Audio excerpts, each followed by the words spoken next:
វីដេអូថ្ងៃនេះពិតជាថ្មីប្លែកទៀតហើយយើងមកកែច្នៃសម្រាប់លើករបស់ធ្ងន់ៗបងប្អូនដូចជាយើងលើកថូកាយើងលើកអីវ៉ាន់សម្ភារៈយើងជាប្រចាំថ្ងៃដែលយើងប្រើប្រាស់ជាប្រចាំថ្ងៃយើងត្រូវការលើកធ្ងន់ៗយើងលែងពិបាកលើកធ្ងន់ៗទៀតបងប្អូនមើលទៅតាមវីដេអូនឹងទៅដល់ចប់យើងអាចកែច្នៃបានទាំងអស់គ្នាហើយដំបូងឡើយយើងទៅឡើងក្រុងទៅឡើងអីដូចតាមគេអញ្ចឹងមកយើងភ្ជាប់កង់វាផងដើម្បីយើងស្រួលបំលាស់ទីទៅកន្លែងមួយពីកន្លែងមួយទៅកន្លែងមួយអញ្ចឹងហើយតបមកបងប្អូនផ្សារឲ្យវាជាប់ល្អមកផ្សារទឹកផ្សារច្រើនតិចហើយពីនឹងមកយើងផ្សារដៃវិឆោដើម្បីសម្រាប់ធ្វើដងវា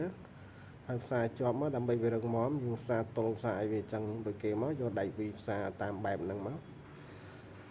បងប្អូនមើលវីដេអូនឹងដល់ចប់បងប្អូនអាចធ្វើបានហើយយើងអាចកែច្នៃបានទាំងអស់គ្នាមិនថាបងប្អូនជាងឬមិនជាងទេឲ្យតែមានប៉ុស្តិ៍ផ្សារអាចធ្វើបានហើយវាសំខាន់វាពេលយើងត្រូវការបំលាស់ទីរបស់ធ្ងន់យើងមិនបាច់ចាំមានគ្នាច្រើនមកជួយលើកជួយអីទេយើងមិនបាច់ទៅពិបាកទៅពឹងពាក់គេអញ្ចឹងណាយើងមានតែ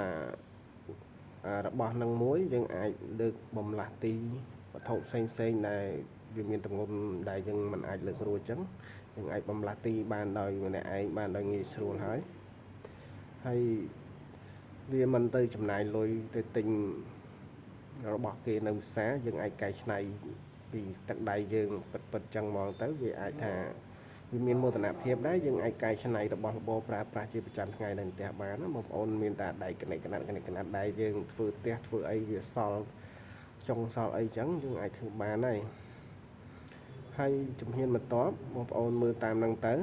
យើងផ្សារដៃផ្សារអីតាមលក្ខណៈវីដេអូនឹងពីមួយដំណាក់កាលទៅមួយដំណាក់កាលទៅ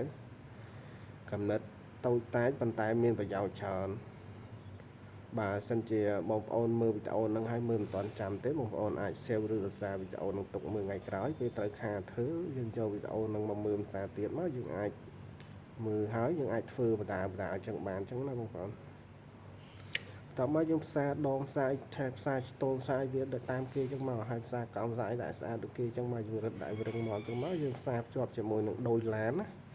ហើយបន្ទាប់ពីហ្នឹងមកយើងយកទៅយកវាយកផ្សារភ្ជាប់លើសម្រាប់ទៅពួកតាក់វត្ថុធ្ងន់ដែលយើងចង់បំលាស់ទីហ្នឹងហើយយើងផ្សារដៃវីដាក់ទល់វាអញ្ចឹងមកគ្រួងខាងក្រោមហ្នឹងដើម្បីវារឹងមាំនៅបងប្អូនវីដេអូមានតែប៉ុណ្្នឹងទេហើយបងប្អូនមើលតាមហ្នឹងទៅហើយដើម្បីតាមដានវីដេអូថ្មីសូមជួយ follow page ម្នាក់មួយផងបងអរគុណច្រើន